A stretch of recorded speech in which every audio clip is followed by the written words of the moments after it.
Oh,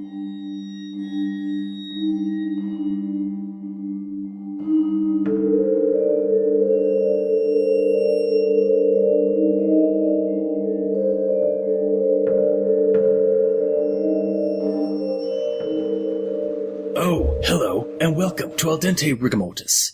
I'm Review Cultist, and tonight we have some very special guests. That's our cue, I think, man.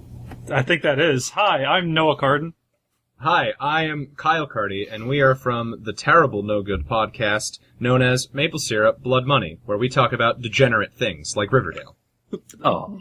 mainly Riverdale. I gotta say, I am absolutely enamored with the name for this podcast. It's so cheesy, and I love it. Like, I'm so into it. You have no idea. Yeah, I wish I could take full credit. I think my original co-host, Dr. Leviathan, actually half gave me the idea for it, and then I just kind of ran with, like, I think I came up with Al Dente, and then Al Dente Rigatoni, Al Dente Rigamortis. We kind of coalesced with that because, creepypastas. Yeah. I'm so into it. You have no idea. Yeah, it's great. It's great. Yeah. Awesome. So, Review Cultist, what are we here for? Why have you summoned us? Well, see, I am actually kind of a fan and listener of your podcast.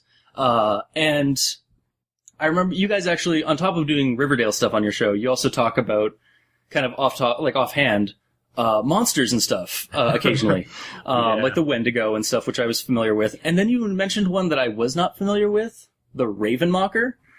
And I kind of I was like, what's a Ravenmocker? And I look it up and it's like, this would make a great creepypasta monster. Like, we got the Skinwalker, we got Wendigos, we got the new Fleshgate one. Whoa. What's a Fleshgate? That is a lot of words. It is not what it sounds like. It is basically a Skinwalker, but not. It's kind of like a weird fusion of the Wendigo and the Skinwalker. It's somewhere in like southwest, United States. When people are hiking, they'll notice that there's somebody else among them. That wasn't there originally? That wasn't there originally, and they'll just suddenly notice it, even though they realize, we've been hanging out with Gary for the longest time. Wait, who's Gary? Wait, and then suddenly they reveal themselves, like their skin suddenly models or like melts a little bit, and they suddenly become these inhuman humanoid creatures. And either run off. I think I read a story with a similar setup to that, but I don't think it had flesh melting. But damn, that's pretty interesting. But usually like. Like they have some kind of like mind ability to convince you that you are like they're buddy with you, and then you'll there's some kind of signifier that'll like make you sense that there's something wrong. But yeah, so it's kind of evolved out of like the Skinwalker stories and the Wendigo stuff on the internet. So it's a modern contrivance then. It's not unlike the Ravenmocker, it's not actually rooted in myth. No, not as far as I can tell. No. Okay. It's more like something out of Reddit or like I think it's the X thread on 4chan. Okay, yeah. X board. X really went to crap. Well, it is 4chan, so. Yeah. I was on X for a while, and that's sort of, I always liked horror stuff, just to give like a little background on sort of like my qualifications. I always liked spooky stuff. Because like I was a scaredy cat child, and then eventually I was like, man, forget this garbage, because I don't know if I can curse on this podcast. Oh yeah, totally. Yeah, fuck this shit. Like, I'm not going to be afraid of nothing no more. And so then I just really saturated myself with horror media. And desensitization. I liked X for a long time, but then it just became like, how do I summon a succubus to touch my wiener? And it's like, cool. So then I went to No Sleep, which pretty much then just eventually degenerated into, this is a story all about abusing children or, like, gore. It's like, oh, cool. That's bad horror, by the way, y'all. Yeah. Yep. Sadly, that is common fare for creepypastas sometimes. There's still plenty of good stuff out there, though, and let's talk a little bit about the Ravenmocker, because I assume that's what we're here to talk about, right? Like, I'm coming into this blind. So, like, I tried looking for, I was like, I'll look up the Ravenmocker, and then I got a hold of Noah on Twitter. It's like, we should do a cross-podcast thing, and I'll try and find a creepypasta about Ravenmockers. And you think I could find one? My gut says nah, really. homie. So you guys sent me one. I'm not sure if I'm jumping on your bit here, but you just sent me one called New Roommate. Yeah. It's about a year old. It's on No Sleep. It's only got 47 upvotes, which makes me nervous. Yeah. It's also got like an 18 plus thing. Oh, I think boy. if you're, yeah. But it's not, I mean, it's not really that much. It's just like the girl fantasizes about the guy or something like that, and there's some nudity. That's about it. Oh, and it's multi-part. I'm looking at the bottom. There's it's a part two-parter. Oh, boy. Don't do the rundown that. for that one, if you want me just to throw like a rundown for that one, it's basically this girl lives in a commune with her boyfriend and a bunch of other guys in Oregon, and they're looking for a new roommate. Big surprise. And the guy comes in. He's a mechanic from Texas, and she just becomes infatuated with him. Like he just puts her under a spell with his eyes. And she starts getting these weird headaches, and then basically but everybody likes him and stuff like that. And she's kind of worried because she's getting kind of infatuated with him when she has a boyfriend there. And then by the end, while they're all like making dinner, he goes into the kitchen to make something, and she sees him through the door cutting a lizard's head off and drinking its blood and fluids. And then she faints, or she like has a massive like migraine or headache and faints, when he looks behind him and sees that she's seen a secret. And then the next part is a couple of days later, she's recovered from that, and she's having this nightmare where it's just her and him, by the creek having like, skin bathing or skinny dipping. And suddenly he becomes this horrible raven creature that then starts sucking her blood like a vampire. Okay, so what you're telling me is this story is just a vampire story that someone was like, it'd be cool, let's just stick a bird head on this vampire. Basically, yeah. Cool. Honestly, by the end of it, I was almost sure this isn't really much a Ravenmocker thing. If anything, this is maybe like an alien vampire creature, because he starts talking to the radio that's spouting out gibberish at the very end. What the fuck? And yeah, and then at the very end, like she's it's been a couple of days because she like had like an even worse fainting spell while they were at a hot spring, and no one is around. Like none of the other roommates are around except for him and her. And she's not sure what she's doing. She's just typing on this Reddit No Sleep story as an update. And that was the last we heard of her. Cool story. Yeah. So, and the only reason I say it's it's kind of a Ravenmocker story is because somebody commented, it's like, oh, this creature sounds more like a Ravenmocker to me. And that's basically the only Google, this is basically like why it popped up on Google search. Jesus. Nice. Yeah. Well, so that was the closest I could find. And aside from the Cherokee, some Cherokee stories and legends and stuff. Yeah. Also, sorry. So no, I'm just jumping on you. This is your show. Okay. You're the host. Also, I tried looking into it a little bit further. I tried to see, he's a mechanic from I can't remember if it's Tulsa or something like that, Texas. Yeah. So I tried looking up where that is in Texas because, when I looked up where Cherokee, their territories and stuff, it is kind of in Texas a little bit, but it's so far on the south north side, or not south north side, the southwest side of Texas, where that town is, that it just didn't make sense geographically for me that it would be a Ravenmocker. Yeah, they're kind of the Cherokee. Correct me if I'm wrong, listeners, because if anything I say is actually inaccurate, please call me out on that. That's what I'm here for. It's North Carolina, Tennessee, and South Carolina area, I believe, is where the Cherokee were. So, being from North Carolina, we got to hear all about the Cherokee and all the horrible shit we white folk did to them. Yeah. Which is a lot. Yeah, which is a lot, and primarily the Trail of Tears and all that. So there was a lot of that in social studies and stuff when I was a kid.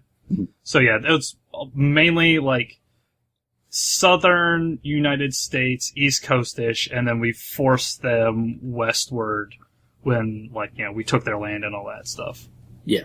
North Carolina, way to go. Turns out North Carolina was the real monster all along.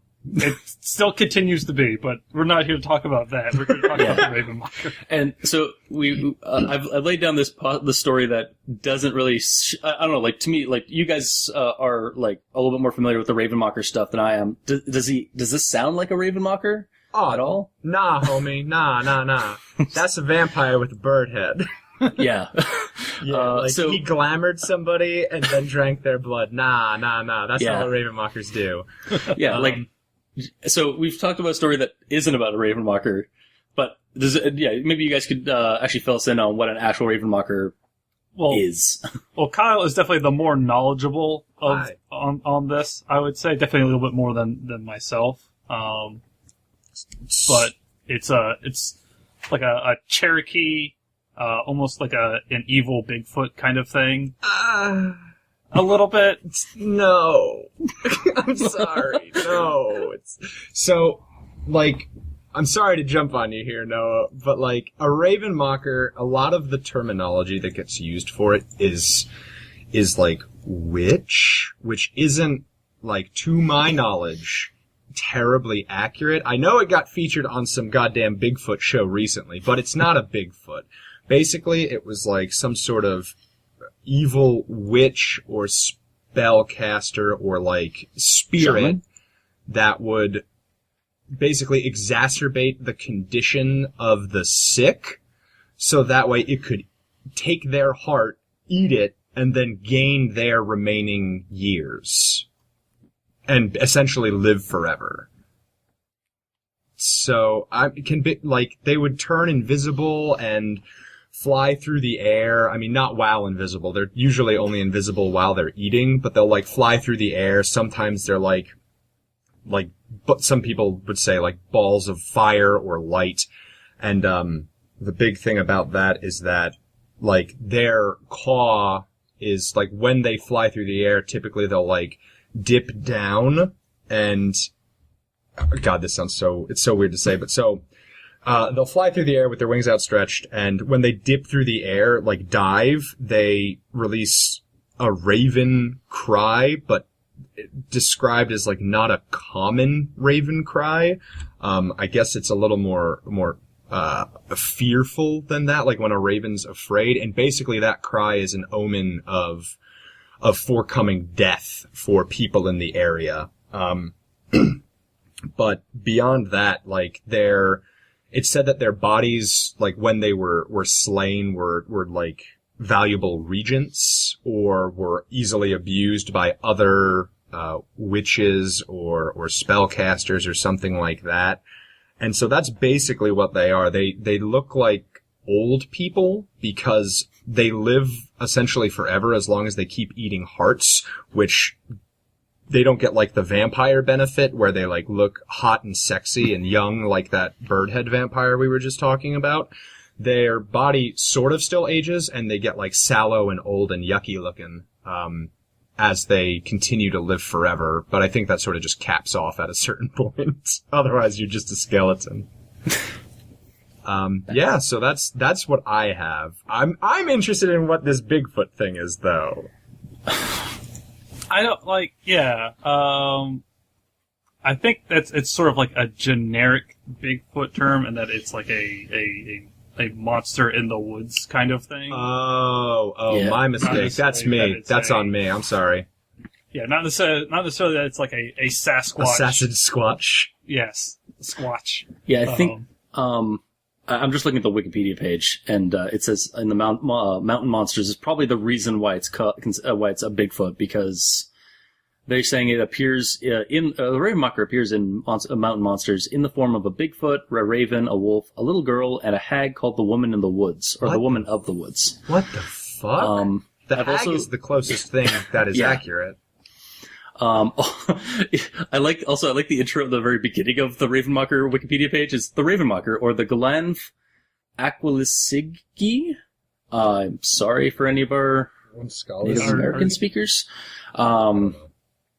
Is a evil Bigfoot and the most feared of the Cherokee witches. No. I do like that in the Ravenmocker Wikipedia page at the bottom in the in fictions. Oh yeah, is this the Walker Texas Rangers episode? Yeah. Yes, a Ravenmocker is the chief antagonist in Evil in the Night, episode 57 of Walker Texas Ranger.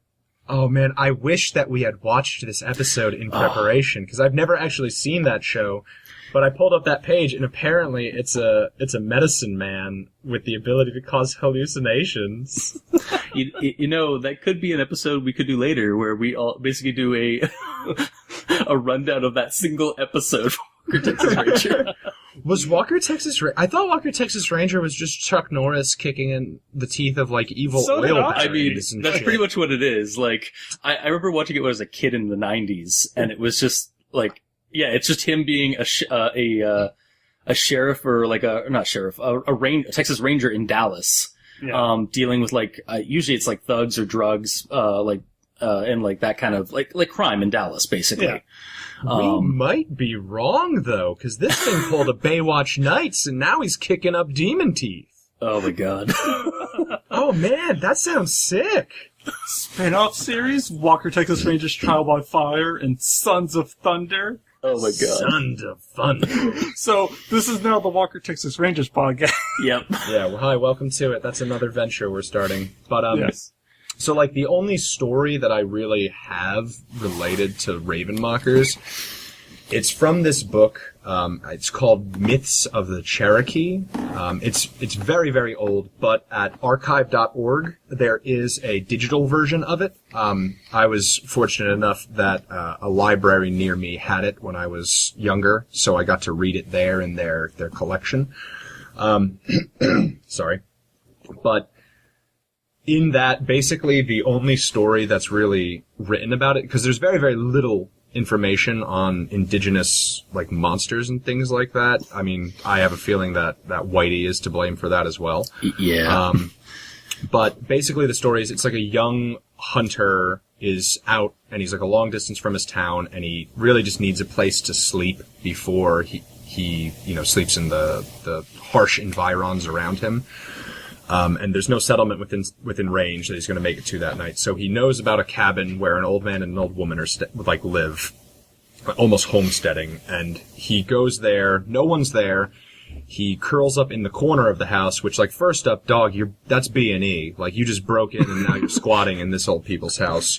And so as he tries to, like, sleep inconspicuously there without being spotted, there's the cry of a raven. And then an old man enters and, kindles the fire very lowly. And as he's waiting and trying not to be seen, there's another cry of a raven. And then the old woman enters. And at this point, he knows that they're Ravenmockers. And he thinks that the old man knows that he's there, because once that cry echoes out, the old man says, like, something along the lines of, like, now my wife is coming. Almost kind of a warning to the young man. So he just sort of kept very quiet and hid in the corner. And then the old man and his wife start to have a conversation about, like, luck that they had while out.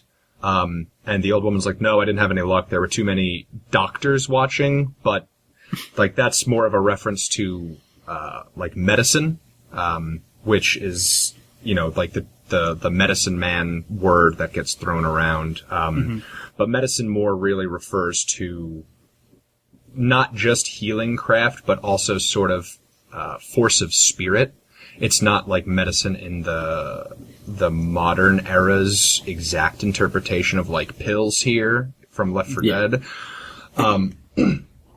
But so the only way to kill a Ravenmocker, for some short context in, like, the original one, is to see the Ravenmocker when it is, like, being a Ravenmocker, I guess is the best way to describe it, because they're invisible when they're basically haranguing sick people, and they, like, can throw them around, and no one really sees their friend getting thrown around. But as long as you have strong enough medicine, this like, strong enough training and force of spirit and things like that, you can see a Ravenmocker. So in this context, doctor means, like a healer with enough medicine to see them. And if you see a Ravenmocker, it dies in 7 days.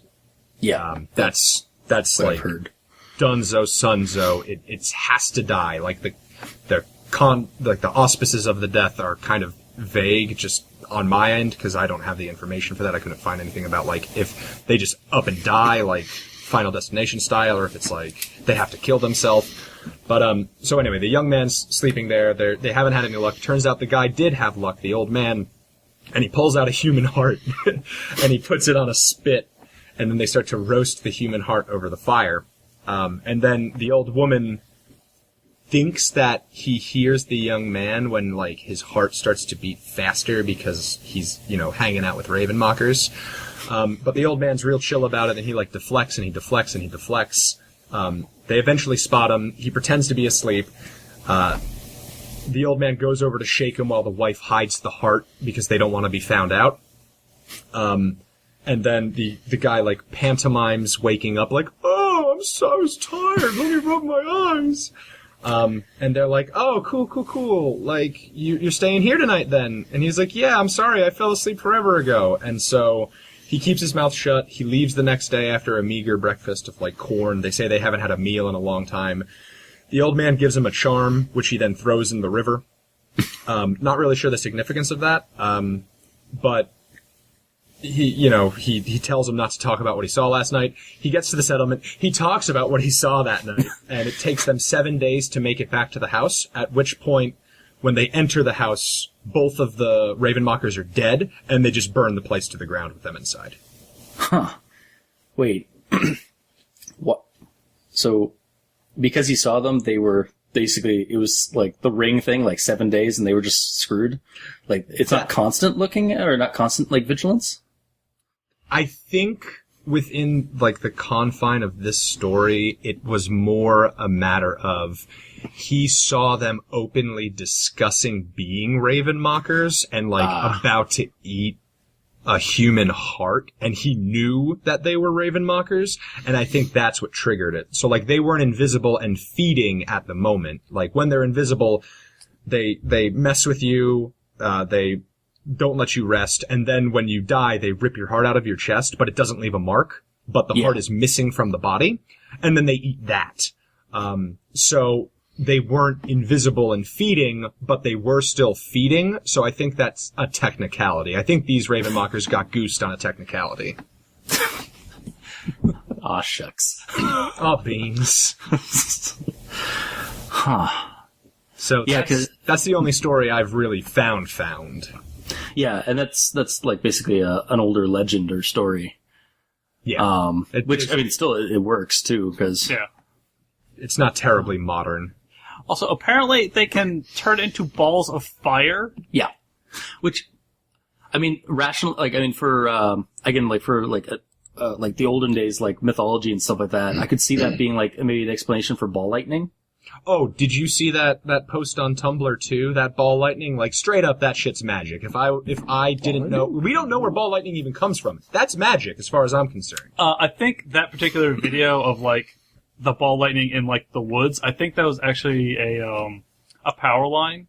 Oh, jeez. Oh, damn it. that was behind them, because I've seen other videos with, like a stick or something on, like, an active power line, like, catching fire and, like, arcing and, like, making plasma.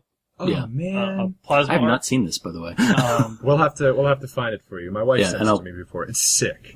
Yeah, like, it's somebody, like, looking out their front door and just seeing the road, and there's, like, some trees, but then you just hear, like, this super loud noise, and you see this light, like, looks like a lightning flash, but it just goes across, like, this low line in behind these trees.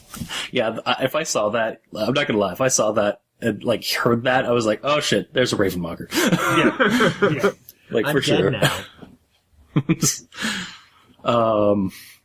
Yeah, also, I'm on, nativeamericanantiquity.blogspot.com, Nice. looking at how medicine men dealt with a Ravenmocker, and it talks about how, they could make, like a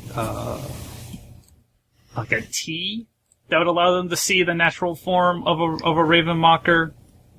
That was apparently some sort of exotic brew where algae collected from rocks and mountain stream, phosphorescent wood, and 2 types of insect plants, so cordyceps, would allow you to have enough hallucinatory properties to see a Ravenmocker. Sick. Nice. So you get real high.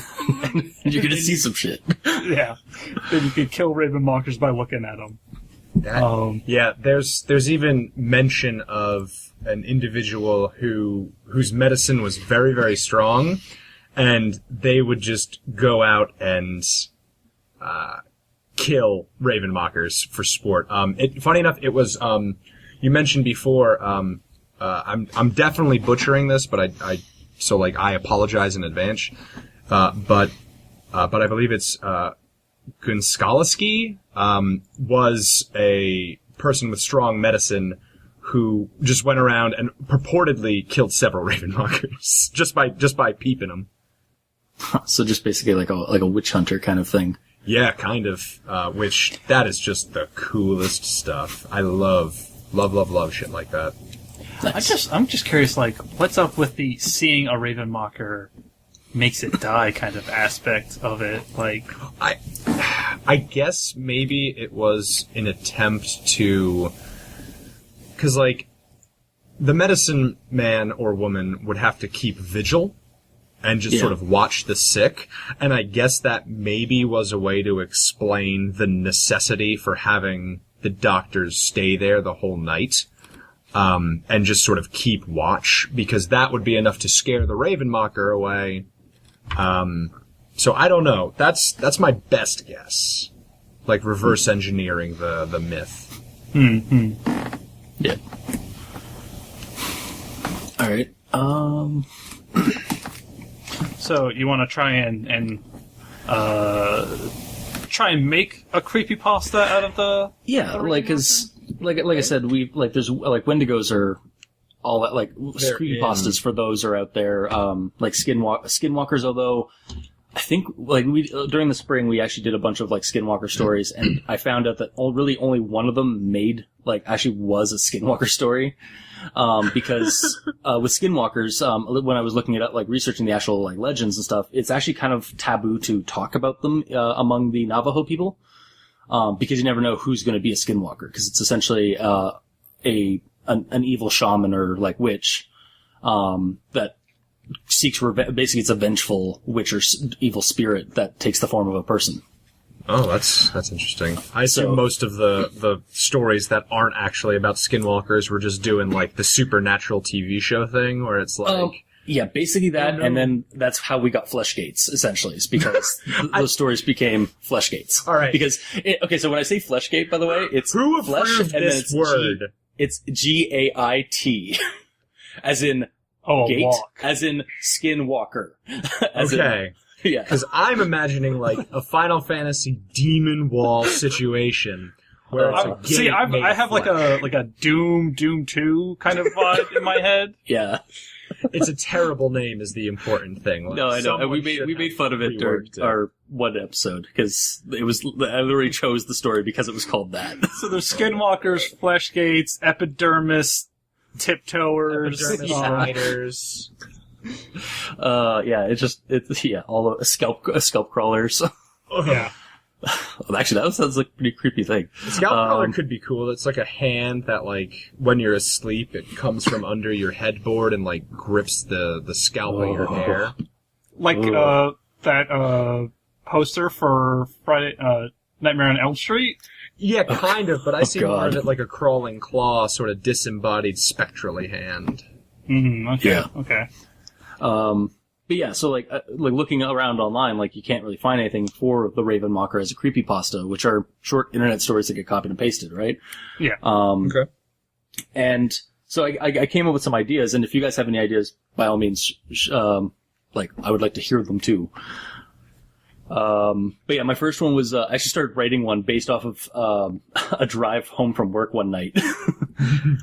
Because, I live in a fairly, wooded area, so, and I work with, like, the night shifts and stuff. So, driving home from, it's about a 20-minute drive out, like, along, a country road, and you're always on the vigilant to make sure, like, a deer doesn't cross you or anything like that. Yeah, it's like that up here, too.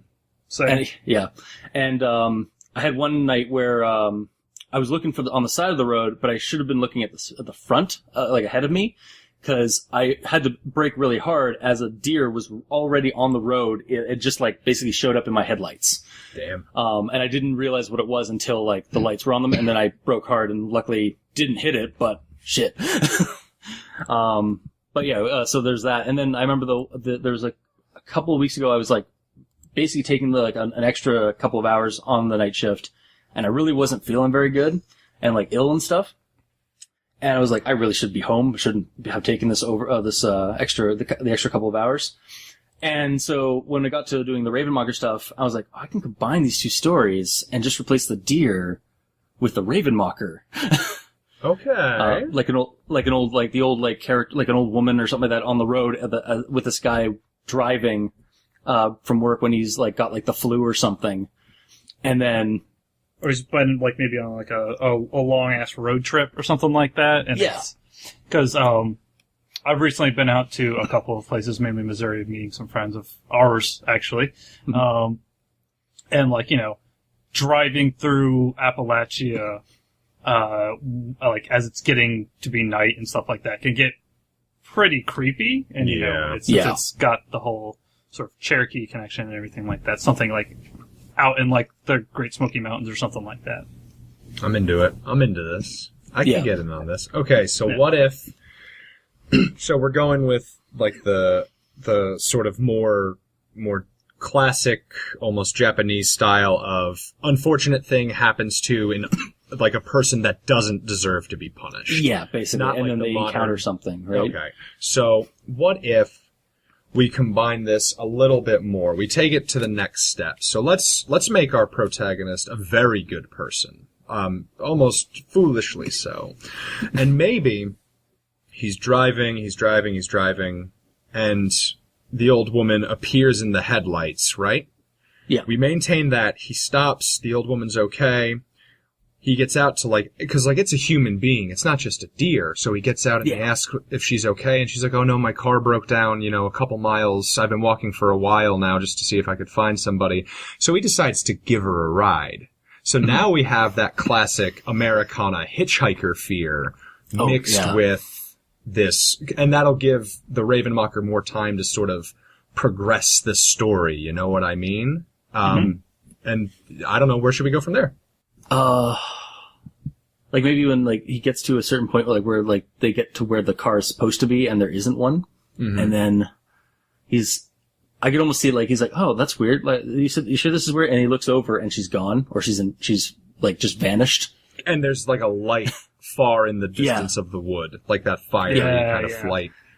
Okay, so then like a St. Elmo's fire kind of thing. Yeah. So sun down, sun up. What happens to our poor, unfortunate protagonist? Maybe it's sort of, he obviously goes into the woods looking or trying to follow whatever this light is. Mm-hmm. Oh, we want to keep it in the confines of one night, or do we want to stretch it out? I was thinking of a one night kind of thing. Okay. I can buy into that. So kind of almost like a Dead by Dawn kind of angle. Yeah.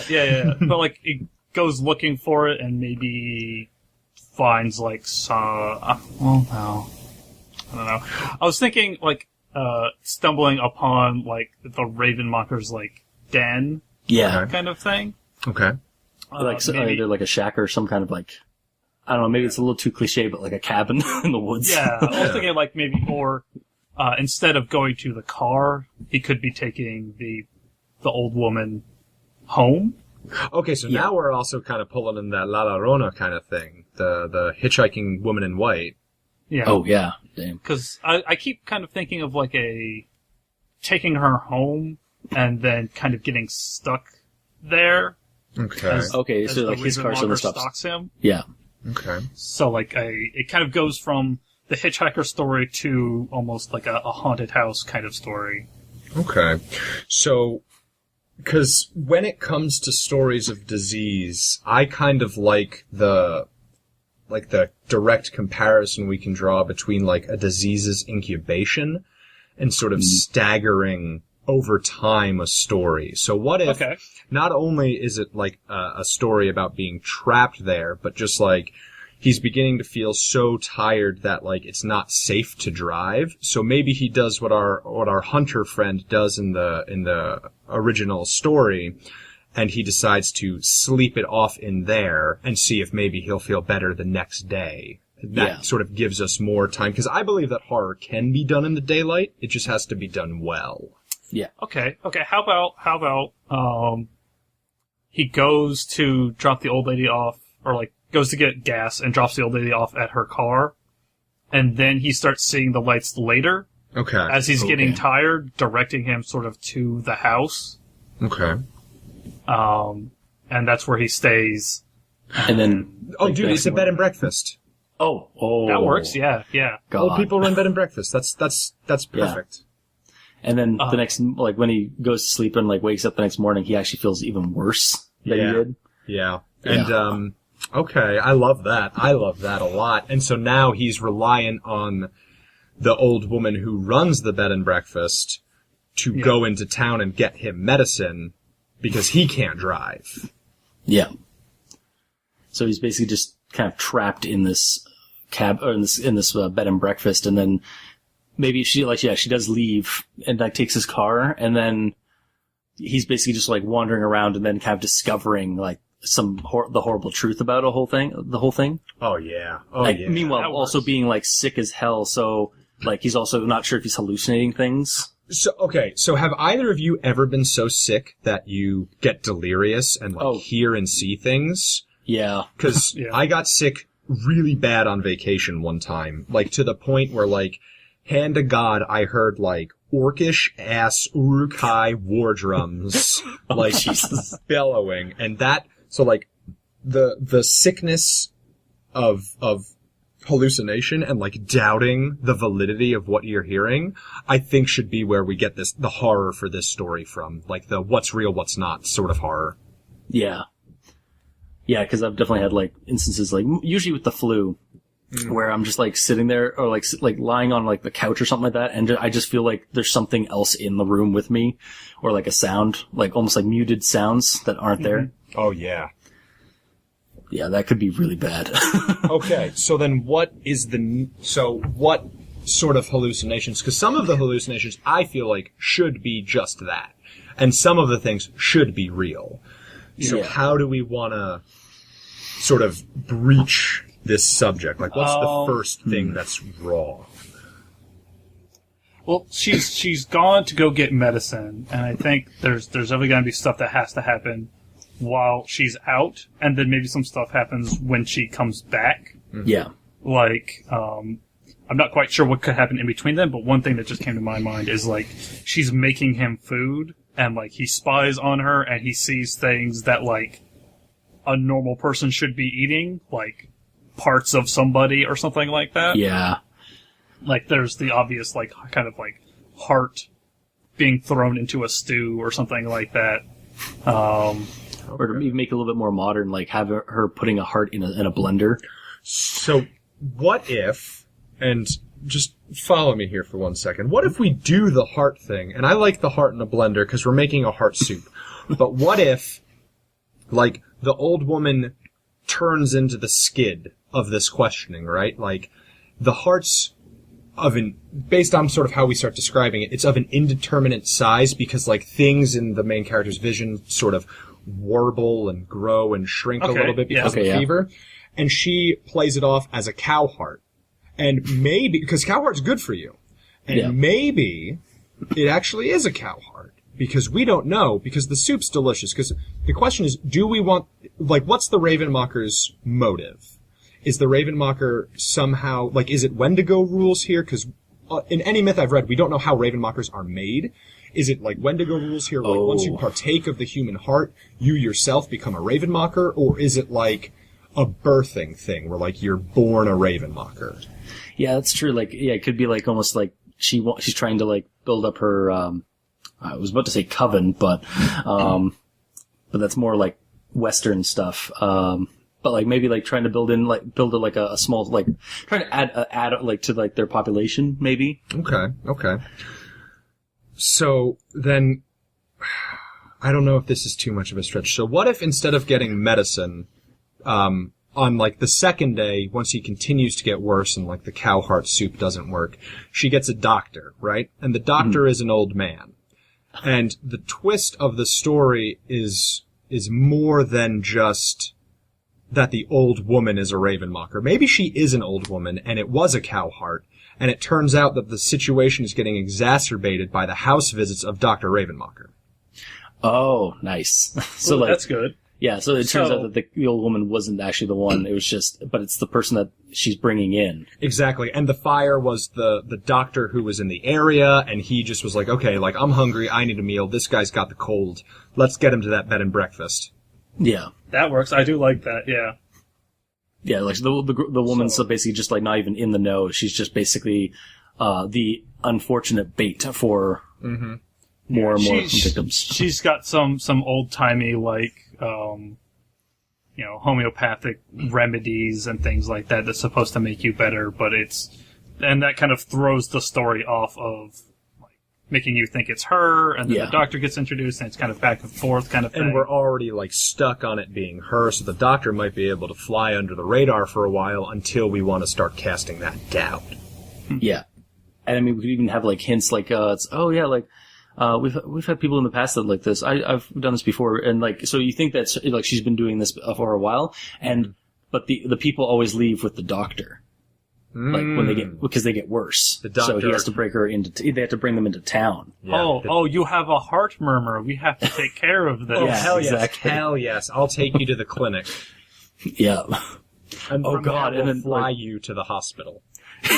Or I was gonna say like that, like the clinic is his lair, like it's actually like to add like a little bit more to like the modern, like give a modern twist to it, like the practice is his like family of Ravenmockers that they do it like across like a couple of counties or states. Oh hell yes!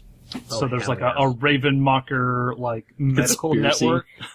What? Almost like a Night's Black Agents kind of thing. Oh fuck! Oh hell yes! All right, so we're making basically just a Night's Black Agent scenario. Yeah, we really are. Well, before we get into that, because that's definitely something that should happen. Yeah. Like, ultimately, do we want our hero to get out of it, or is it just bad things all the time for... And then basically bad end kind of thing. Yeah. I don't know. What do you guys want? I suppose it depends on how we're posing the story. Are we doing this like as somebody's like report? No, like an I account. hate first person shit. Yeah, I hate it. It's so creepypastas. Creepypastas do it a lot, and you can sometimes pull it off. Like, but most of the time, you're like, well, I know this guy's going to survive because it's first person. Yeah, like, and then suddenly I'll get like a story like the one I did actually at the time of this recording, last week's recording. We did one that was basically, I thought was a report, and then by the end, the person was literally just doing batshit insane things. Like, it turned out they were a vector the whole time, and I don't understand what their goal was in documenting this, aside from just being a first-person perspective story. Yeah, like, the first-person perspective either ends with the obvious survival, or it ends with, like, and then the last thing I saw was the axe coming to fuck my head up. It's like, how did you write this? And now I'm a ghost typing the story. Yeah, I hate that shit. I hate it. I mean, I'm writing a story currently in the first person, which I did as more as a challenge, but it's certainly not a horror story that ends with, like, and then I was the demon. Yeah. I think it's better when we just have like an ominous ride, or it's certainly like a smoother story ride. Yeah. To follow and then to like finish off with, because then you leave the audience like guessing the whole way if the character's going to survive or not. Yeah. Third person horror, I think, is better for tension building. Yeah. I've actually had a couple on the show that have been second person perspective, and that's weird. Oh God! You enter the place where the demon. Yeah, is. it's like. It was like a one called 11 Miles, and it was basically not quite a ritual pasta, like, but it was a story where the reader are following this road to find, like, you have to go through these 11-mile challenges to basically get like your greatest reward at the end. And then the ending is just like, now you finished the 11 miles and you've gotten your reward, but is there something else you want? You've already done the 11 miles the first time. Surely you can get through it again. And that's how the story ends. It's just like, Yeah, I'm reading it right now. This is written like some of the worst holders creepypastas that spawned X that I've ever read. Yeah. I mean, like, it's perfectly well written, but please don't write in second person. Yeah. Actually, it's a very difficult thing to do, and You have to be very careful about what you're writing about. Yeah.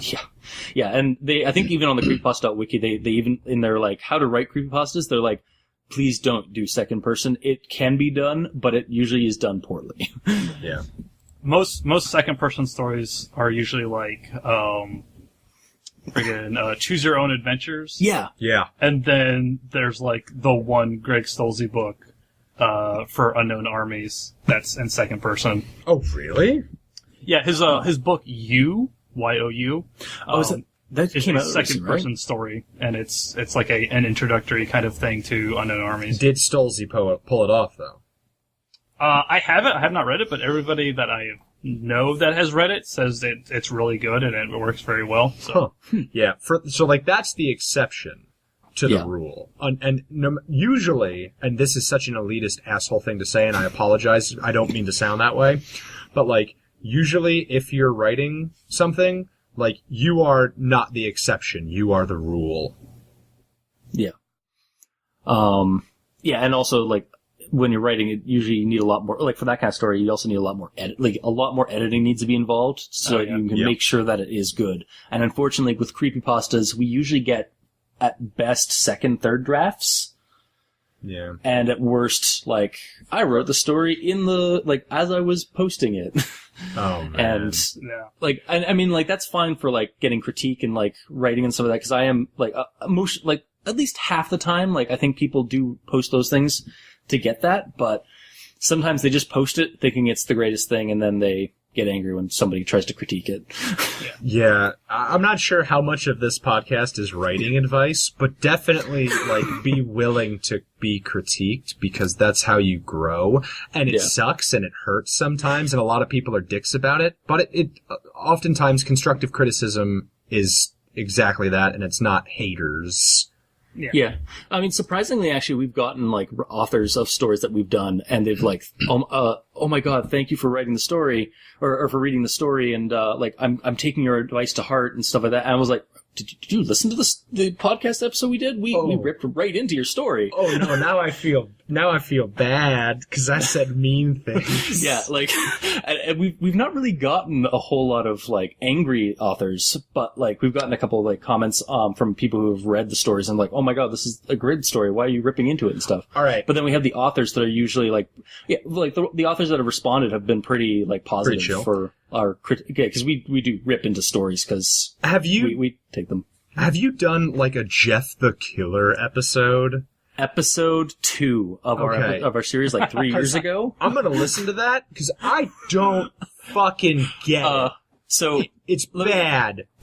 Okay, so, But yeah, no, that's a terrible story. Anyway, I feel like maybe back to it, because I'm getting distracted by an ad on this 11 Miles page, which has a transformer that has a full human beard, and that's upsetting me very much. Okay. Yeah. So I want to get back to the Ravenmocker. Yeah, but let's go back to the Ravenmocker, the Dr. Ravenmocker, which I think should actually be the title of this.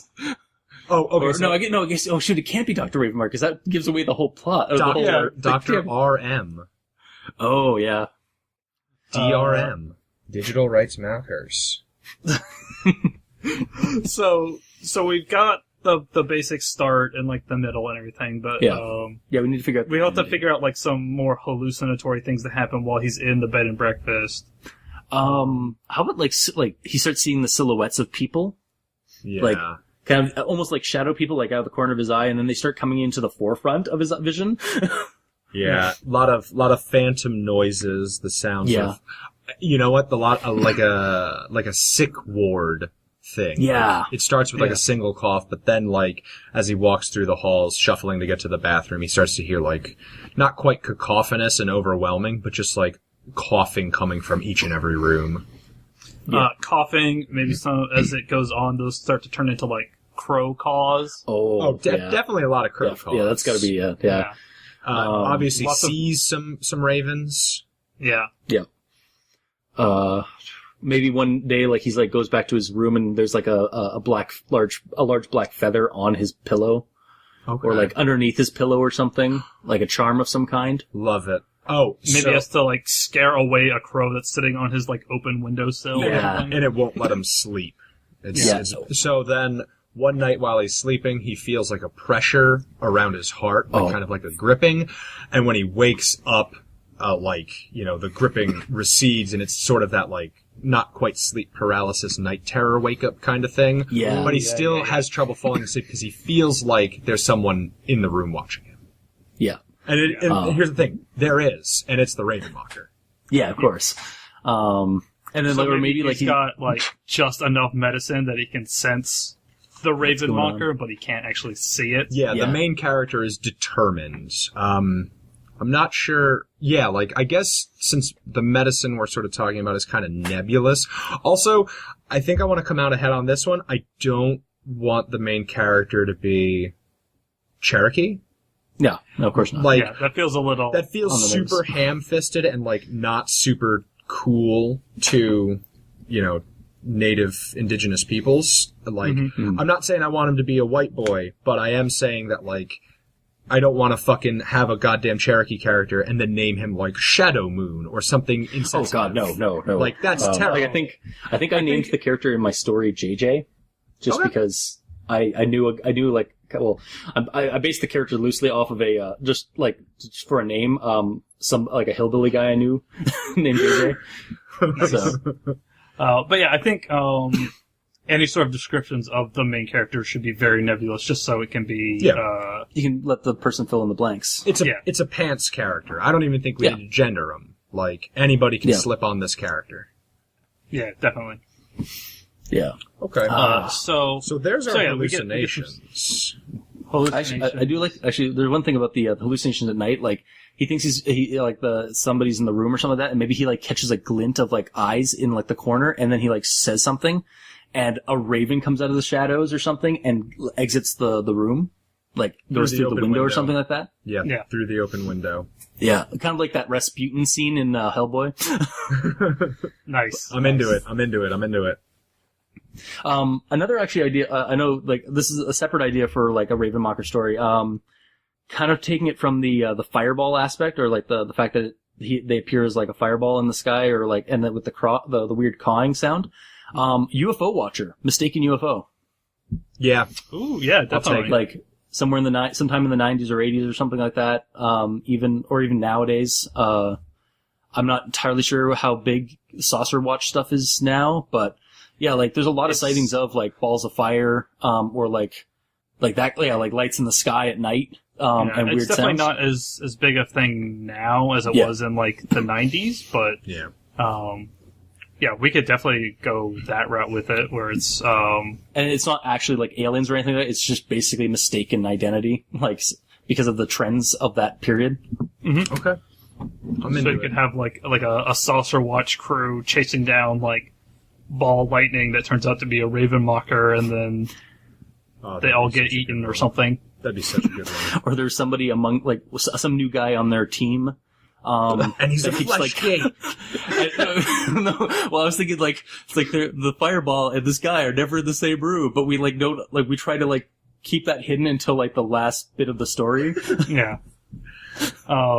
It turns into Fleshgate versus Ravenmocker. Oh god. Oh, yes. My new sci-fi It's gonna be like Chase. Oh god, it's gonna be like Jeff the Killer versus Jane the Killer all over again.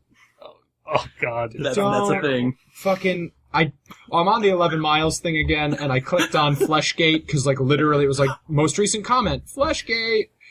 So, I'm gonna read this terrible thing later. Actually, okay, Fleshgate actually isn't that bad though. Really? It's actually, it's fairly competently written. It's just very long. Oh yeah, there's an hour-long, like, reading of it. Holy shit. Yeah, anyway. So, that's a different story. The story. So, the doctor comes after we get a healthy amount of hallucinations, offers to take him into town to go to the clinic. So, how do we end it? Like that's the most important thing. We have to stick the landing, because so few stories do. How about for, like, kind of as an ending, like, maybe like a nebulous kind of ending, or like kind of like dun dun dun. The doctor's taking the guy into town to his clinic, but then he passes the clinic and goes down an old road to like an old, like abandoned hospital. Like, oh yeah, no, that was my clinic. This is my clinic. Or Yeah, is that a you little do too- something like that, or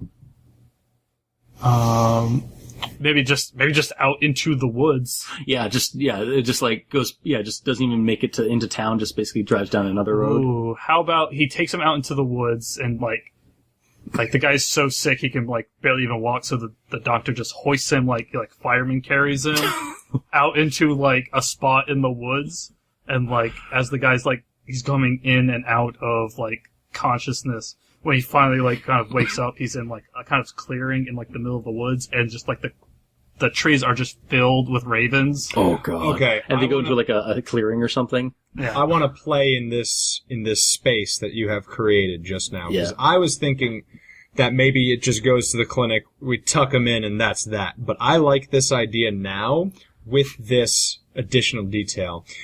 The Ravenmocker puts the main character down in a cot and tucks him in because he has to kill him when he's sleeping. Like, that's their whole thing. So he's going to make him very comfortable in this little place, and then he's going to rip his heart out. And so we just need that strong, punchy ending, and I like how weird this cot thing is. I don't know, it's so out of place. So is the cot like in the woods, or is it in? It's like a pristine, perfect cot in the middle of the woods. Oh, and at this point, we I- don't know if this is a hallucination or not. Yeah. I almost feel like, oh geez. I kind of want to go like, it's not just a cot, it's like a full-on bed Okay. out in the middle of the woods. Just in the I middle was of the thinking woods. hospital cot, but there is an allure to like a king size, like a California Yeah, like a king. full-on like 4-poster bed out Yeah. in the middle of the woods. Just but no, straight. yeah, He's I like, think, I've got to be dreaming about this. Holy crap! I do think him being laid down on like a table, and then he's like hallucinating it's a cot to a bed or something like that. Like every time he kind of like looks at it as he's like about to fall asleep, it kind of changes into something, Yeah. Okay. and he's not quite sure. Like it could just be a big pile of leaves. Or like a very large like stump of some kind, Yeah. or a slab of stone. If we want to go a little bit like an altar of some kind. Yeah, you can do something like that. But I think the bed, like the Like, hospital bed or like stretcher kind of thing out in the middle of the woods would be good. Maybe I hate to go like the abandoned hospital isn't terrible just because it kind of gives an example of like it is a bit of little a trope. on the nose for my It is, liking. though. It's a Yeah, little. I don't want to say cliche, but it's a little cliche. No, yeah, it's a trope. Abandoned, like going to being taken to an abandoned place or something. Because like I like that the Ravenmocker is one of the creatures that's hiding in plain sight. Yeah. Mhm. You know, I'm very into that. So I'm Another idea is like so he's put on this like just another idea I had for like maybe his hallucinations of the bed and stuff is that like he's brought out to the woods into that clearing, and like the birds, like the crows or the ravens are all like surrounding him like in the trees and like all around. And then he's put on the it's a hospital bed. And he's put on there, and as he's looking around, like his head's kind of swimming, his vision's like kind of blurring a bit. He starts seeing like all the birds in the trees, and then suddenly the birds in the trees, like for a brief moment or something, almost look like a observation doctor's room. Yeah, doctor's hell observation yes. room. ooh, that's good. But like all the birds are still there, but they're all like a little bit larger maybe, or maybe they are just all suddenly all become like people, Old ass. I like or like lost souls. he could be put down on like the bed altar kind of thing, Yeah. and it's like high noon, so the light from the sun is like directly over him, so he's having like a really hard time like focusing. Yeah. So it goes in between, like you said, like the sun and the observation light. sun and observation light, Yeah. and the crows or the ravens go in between being birds and then being people kind of thing. Here, And I almost want, this might be like a thing if this were to be like a video kind of thing, but you hear like the crowing sound, but none of the birds are like opening their mouths, and it's actually the Ravenmocker making the noise. I love that. Yeah. Here is my one touch that I really want. I want every pillow in this entire story to be a feather pillow, like a down pillow. I feel like that's a really important touch. But Yeah. here is the one thing that I want, because I have a feeling we're moving towards a very weird, ambiguous ending. Like, I don't think we're gonna reveal what happens to this character. It's kind of an interpretation on your own. But here is the unsettling detail that I want at the last thing. When he gets laid down onto the operating table, maybe bed, maybe altar, beneath his head, he feels another feather pillow. And maybe one of his closing thoughts is, why would they have a feather pillow in an operating room?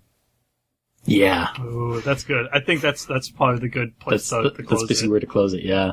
I think when he's being taken to wherever he is going, we don't actually see if it's a hospital or not. Yeah. Like he's being the doctor loads him into like his old timey like ambulance or something like that. Yeah. Something big that he can lay out, like stretch out in. Yeah. It's actually a hearse. Yeah. Well, it's like the old Cadillac ambulances, like the one they use in Ghostbusters. Yeah. Those also used to be used for hearses just because of like how they were designed. Yeah. Yeah. So it's something like that, and he's being taken to, like, he thinks it's a hospital, but he's not quite sure, and like he gets glimpses of trees and then glimpses of buildings and things like that, but he's so in and out of it that he can't really tell where he's going. Yeah, we're never quite sure whether or not if he's it's- being taken out into the woods or being taken into a hospital is unknown. Yeah, because we've already sort of stated that this is a wooded region with like sparse buildings and things like that. So like the glimpses of building might just be driving past a building.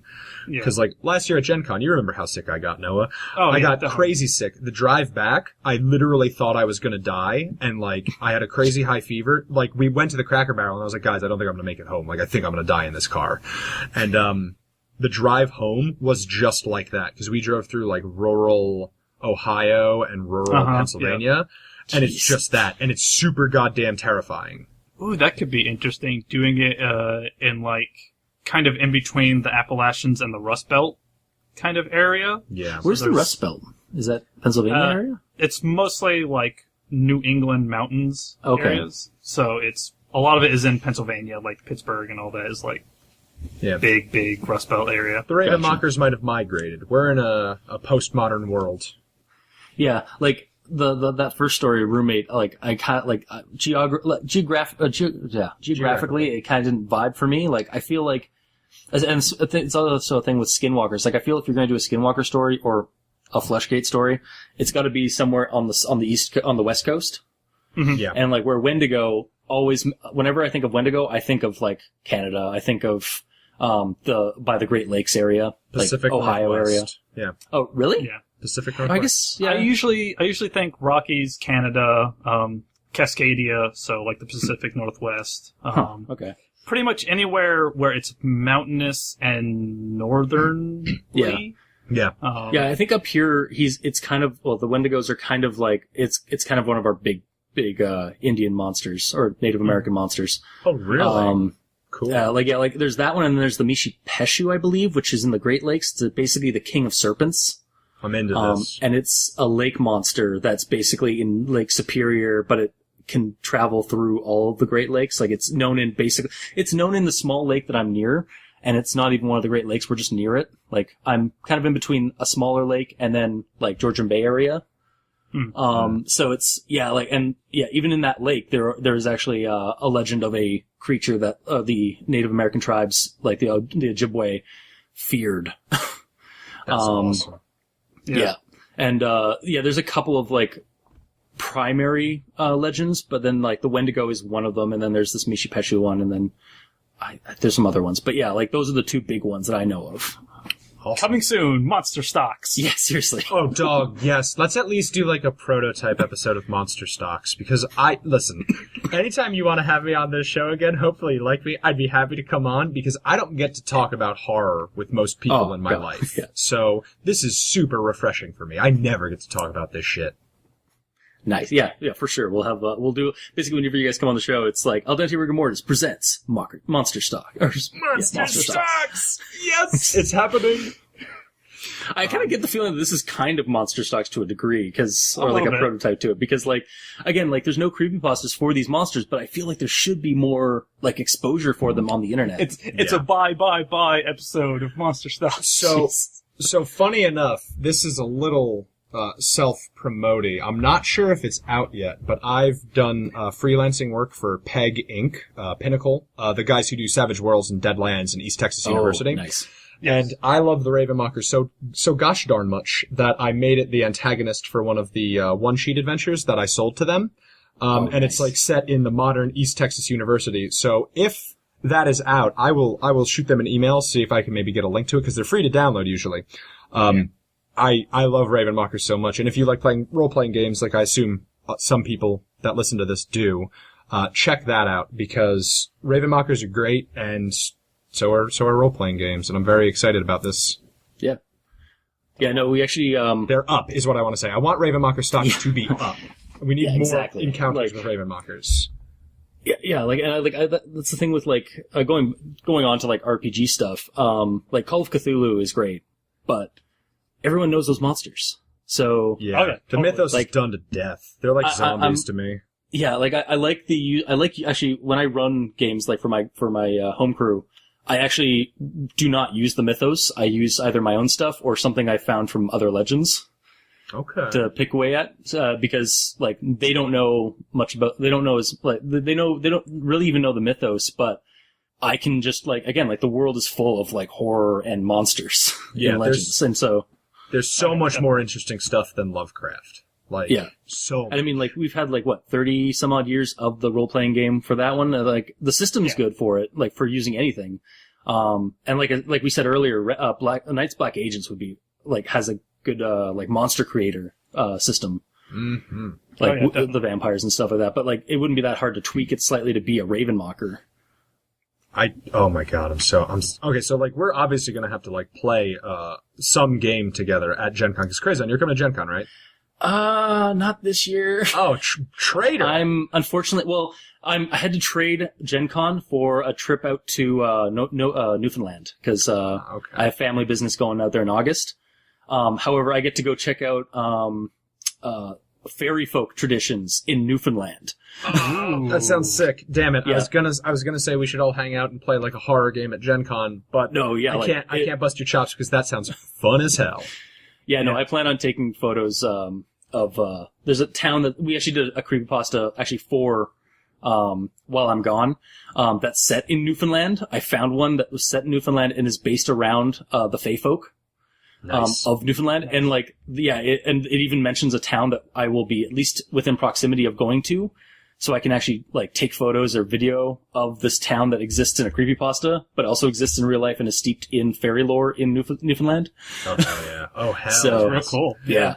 So look forward to that, listeners, because I think I'll be posting this before August. So okay, cool, excellent. I think we got it though. Mm-hmm. I think we have the story. Yeah. We have the hook, we have the ending, and we have all that juicy meat in the middle. Yeah. Yeah. Cool. Just I don't know how else to read this or write this. No. Oh yeah, please do. I'd be excited to read it. Yeah, definitely. Yeah. All right. Is there anything else to say about this then? Do you guys have any other ideas for a Ravenmocker story? Because we did touch on I mentioned the UFO idea, but that one's kind of a little bit more. I mean, we could talk for hours about different stories that we could make. Because I like the idea of, in the Peg Inc. adventure that I wrote, it was a college nurse. There's been an outbreak of kissing flu, monos. There's an outbreak at the campus.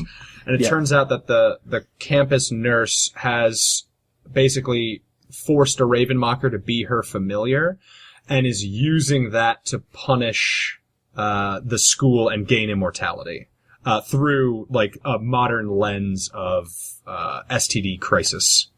Oh goddamn! Oh, that's interesting. Yeah, that was my hook for it. Nice. I think next year I'll be going to Gen Con, or I'll be trying to. So we definitely got to get some games in on that. Oh, for sure. We'll definitely have to hang out. Yeah, and actually for our because Al Dente has a Patreon. I will sometimes post creepypasta-based actual plays that we do, because I also record my actual games on occasion, and we have actual play rigor mortis. Nice. Yeah, it's this. It's our kind of branch off of the main show. But yeah, if we record that and see how that goes, that would be pretty cool too. I'm into it. I've never done an online tabletop game, but if we even want to try to do an online tabletop one, I could get in on that because I'm willing to try it. Yeah, well, because we're doing over Skype right now, that seems to be working pretty well. So yeah, I feel like the delay isn't too bad. No. Also, I think you mentioned, I don't think we mentioned it, but you mentioned off recording Silverjohn, or... Oh, Jesus. Yeah, we totally glossed over it. So, Silverjohn was one of my main interactions with Ravenmockers. Basically, Silverjohn was written by this dude, Manly Wade Wilhelm, who basically wrote, American, I guess the closest equivalent is, Penny Dreadfuls. So, dime store ass, cheap ass, short stories, kind of Wellesian almost. And his character, that was one of the focuses of his American frontier post Civil War exploratory stories, was this guy Silverjohn. And Silverjohn's dope as hell because he's this guy who travels across the unsettled American central and central western, and basically encounters all sorts of local boogity-boos and deals with evil ass humans while helping people and solving problems. The coolest little touch that I really love about him, and I've always wanted to play a bard in Ravenloft with this as the gimmick, is that his guitar, he's called Silverjohn because the guitar's strings are pure silver. So, the music that he plays can sometimes have preternatural effects. Nice. Yeah. I'm looking at the Wikipedia page for it, and wandering singer who carries a guitar strung with strings of pure silver. Yep. He's a veteran of the Korean War and served in the U.S. Army as a sharpshooter. Yeah. Jesus. It was written more in the 60s and 70s, so it was sort of once the West start to lose its luster, and before the Wayne boom, I believe. But holy moly, it's super interesting. And he is a veteran of the Korean War. It's relatively modern. He has an implied mystic link of some sort to John the Baptist. Yeah. Yeah, I saw that. Yeah. It's so good though. The thing though is that the books are, one, hard to find, and two, they're written very old. It's not quite like reading Shakespeare, but some of the way that it's written is fucking hard to read. With is it eye. Lovecraft levels? It's I don't know. It's not so not Lovecraft wrote in New England bullshit, which is easier for me to read because I sort of live nearer to New England. This is written very much Noah would probably have an easier time reading this than I would. You'll probably have a very hard time. It would probably be equivalent for Lovecraft for you. Yeah. Stories set in Appalachian Mountains of North Carolina, so probably... Yeah, you'll probably understand a bit more the ken of the speech. Apparently, Mike Mignola, creator of Hellboy, has an homage to him in one of his stories. Oh, really? It's the Crooked Man, right? Yeah. Yeah. I have that. I have to look that up. But he has a story that had the Ravenmocker in it, right? The Old Gods Waken? Yeah, The Old Gods Waken is the first novel of Silverjohn. I think it came out in 79. And I don't believe it's a compilation, but I wasn't alive, so I'm not 100% certain. And pulp series like this are kind of hard to get accurate information on. But it's a novel that goes across a couple of different encounters that Silverjohn has, some mundane, some non-mundane. And the Ravenmocker story is sort of tied more to druidic things. And I believe, and forgive me if I'm wrong on this, it has been many years since I've read Silverjohn. It's more of the traditional sense of druidic and not bastardized adaptation to American medicine. I'm not entirely sure. Yeah, I know. I'm saying for listeners out there, anyone else who's read it, forgive me if I'm mistaken. I read these books when I was 15, so it is very difficult to parse out the memories from the altered memories. Yeah. Well, our listeners can feel free to send us an email, and I'll leave the email at the end, or outro bit. And then I'll forward anything to you guys. Okay, cool. Nice. Well, this has been a blast. I have enjoyed Yeah. this very much. Yeah, this has been awesome. I think we're pretty much good then. Thank you for having us. Yeah. Yes. Thank you very, very much. We'll definitely have to have you on Maple Syrup Blood Money to talk about some of the horror Archie comics. Yeah, I've been reading them. So I've got Volume 1 of Afterlife with Archie and Sabrina, The Chilling Adventures of Sabrina. I've been about halfway through that one right now. I haven't read any Chilling yet, so it'll probably be Afterlife, but I'm super excited. Yes, we'll definitely have to have you on very, Nice. very soon to do that. Yeah. Actually, speaking of that, do you guys want to plug anything or promote anything before we kind of sign off? Sure. So outside of Maple Syrup Blood Money, I do a lot of freelance tabletop game writing and things like that. Most notably, I have a lot of stuff up on the DMs Guild, which is for 5th edition. So if you're interested in some more horrific or like fringe character concepts or monster concepts, check me out on the DMs Guild or Drive Through RPG or anything like that. The group name that we use is Roleplay. That's roll, ROLL/play. Or you can just search Kyle Cardy, because I wrote most of them. What about you, Noah? What else do you get up to? So, like you said, Maple Syrup Blood Money, which is our Archie Riverdale podcast, where we we try and throw as much supernatural shit into that show as we can. Because we want it like super, super hard. Constantly. Constantly. They're all there. It's just we never get like an actual real payoff. Yeah. So there's that. That's like the newest thing I've been doing. You can also check me out on Role Playing Exchange, which is sort of a role-playing advice / actual play podcast. I have some appearances on the Technical Difficulties Gaming podcast, which is another role-playing podcast. I don't know if you can sense a trend happening here. Yeah. And then you can also check out the old show I did, which is kind of on indefinite hiatus, called Fistful of Misanthropes, which is, once again, more role-playing. There's a lot of Shadowrun and Warhammer Fantasy on there, so if you want to check that stuff out, you can go and look at that. But yeah, that's pretty much it. You can follow me personally, which, if you just want to see me retweet at people, if you go to Twitter and do @KamenOtaku, KamenOtaku, that is my personal Twitter, and @Maple and Blood is the Twitter for Maple Syrup Blood Money. So. Yeah, I don't have a Twitter. I deleted that shit. And my Facebook I keep to like 50 human beings. But if you want to check out sort of more of the stuff that I do, you can check out roleplaystudios.tumblr.com. That's ROLL Play Studios. Or facebook.com/roleplaystudios. You know, it's been a little quiet because I've been busy working on Big Top Secret Red Markets with I think all of us know Caleb, like a mutual pal, Caleb. Yes.